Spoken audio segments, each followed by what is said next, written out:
Apakah benar tauhid dibagi menjadi tiga? Tauhid jangan dibagi.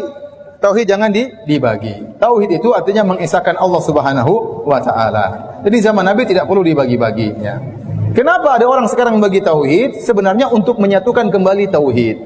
Kenapa? Karena di sebagian juz dari tauhid ternyata ada penyimpangan. Dahulu saya tanya, para sahabat semua percaya menciptakan alam semesta Allah atau tidak?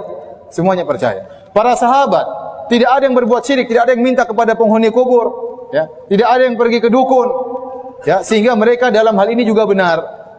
Dan para sahabat semuanya mengatakan yang tahu ilmu gaib hanyalah Allah Subhanahu wa taala. Kemudian sekarang timbul masalah baru di zaman sekarang, ada orang percaya Allah itu pencipta satu-satunya, tapi dia juga berdoa kepada mayat. Nah, ini jadi bingung. Sehingga akhirnya timbul pembagian untuk menjelaskan. Dalam sisi Allah Maha Pencipta kamu sudah benar. Tapi dalam sisi kamu meminta kepada penghuni kubur kamu salah. Nah, salahmu itu namanya tauhid uluhiyah dalam hal ini. Adapun meyakini Allah mencipta itu sudah benar. Ini disebut dengan istilah tauhid rububiyah. Maka saya katakan asalnya tauhid tidak perlu dibagi. Pembagian itu datang bukan dalam untuk memecah-mecah tauhid, tapi dalam rangka menjelaskan yang keliru. Paham? Seandainya tidak ada kekeliruan, tidak perlu ada penjelasan. Dan pembagian ini hanya sekedar untuk penjelasan. Ini mimbabil bayan untuk menjelaskan. Sebagaimana orang Arab dahulu tidak ada membagi, bahasa Arab terbagi menjadi fi'il kata kerja, isim kata benda, huruf tidak ada. Tapi kenapa dibagi? Untuk bisa menjelaskan dengan baik. Zaman Nabi juga tidak ada bagi, bahwasanya hukum terbagi menjadi wajib, sunnah, mubah, makruh, haram, enggak ada. Nabi tidak pernah ngomong demikian. Tapi para ulama menjelaskan agar mudah memahami. Oh, ini wajib. Oh, ini sampai ke derajat wajib. Ini cuma sunnah. Ini mubah. Pembagian itu dalam rangka untuk menjelaskan. Nah, Anda mau bagi tauhid menjadi berapapun terserah. Yang penting jangan salah menjelaskan.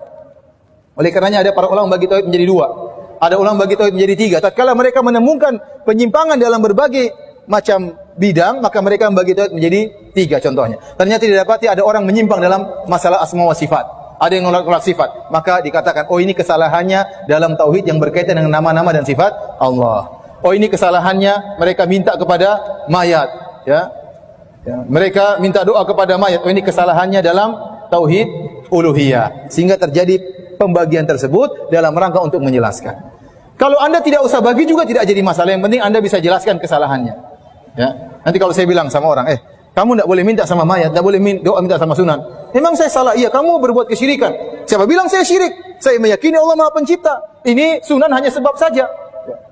Nah, nanti gimana jelasinnya? Kamu tauhidnya yang itu benar, tauhid yang ini salah kan? Terpaksa membagi, paham?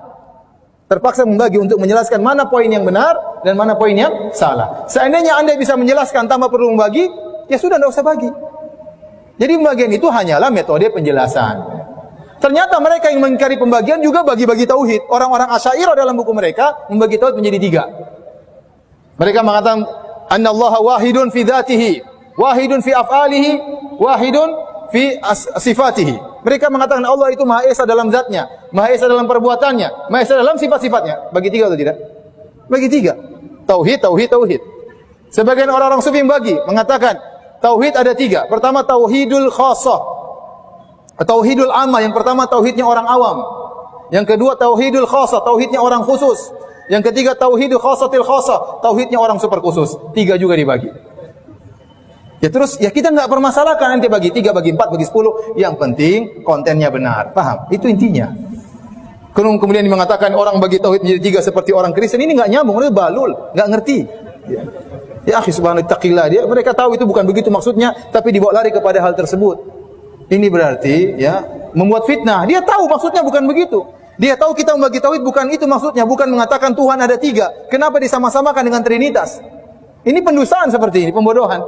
Yang lain tinggal mengaminkan. Ya.